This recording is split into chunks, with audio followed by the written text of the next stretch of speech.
નમસ્કાર, GS news 24/7 માં આપનું સ્વાગત છે। હવે જોઈએ આજના સમાચાર। સ્થાપના દિવસની ઉજવણીના ભાગરૂપે અનેક સેવાકીય કાર્યો સાથે રીબડાના RAR ફાઉન્ડેશનની 1 વર્ષની સફર। 1 વર્ષમાં રાજદીપસિંહ જાડેજા રીબડાએ સ્થાપેલ ફાઉન્ડેશનને અનેક સમાજ સેવાના કાર્ય કર્યા। ગોંડલના રીબડાનું સેવાનું સદાવ્રત એટલે કે RAR ફાઉન્ડેશન રીબડાના અનિરુદ્ધસિંહ મહિપતસિંહ જાડેજાના નાના પુત્ર રાજદીપસિંહ અનિરુદ્ધસિંહ જાડેજા રીબડાએ પોતાના દાદા અને પિતાના સમાજ સેવાના કાર્યના રાહ પર ચાલીને તારીખ 3/7/2023ના રોજ RAR ફાઉન્ડેશનની સ્થાપના કરી હતી। આજે તારીખ 3 જુલાઈના રોજ RAR ફાઉન્ડેશનને તેમની સેવાની સફરના 1 વર્ષ પૂર્ણ કરેલ છે। સ્થાપક રાજદીપસિંહ જાડેજા રીબડા તેમજ RAR ફાઉન્ડેશનના સભ્યો દ્વારા ગોંડલથી લઈને ગુજરાતના 33 જિલ્લાઓ તેમજ વિવિધ તાલુકામાં 11,000 વૃક્ષોનું વૃક્ષારોપણ કરી સરકારી શાળાઓમાં વિદ્યાર્થીઓને બુક વિતરણ,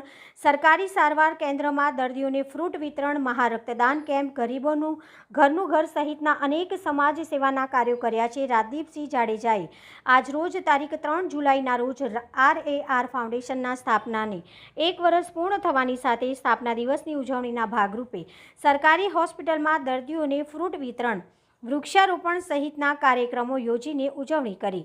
આ પ્રસંગે RAR ફાઉન્ડેશનના સભ્યો બહોળી સંખ્યામાં ઉપસ્થિત રહ્યા હતા। Reporter Amritbhai Ranva, Gujarat secure news, Ribda, Gondal.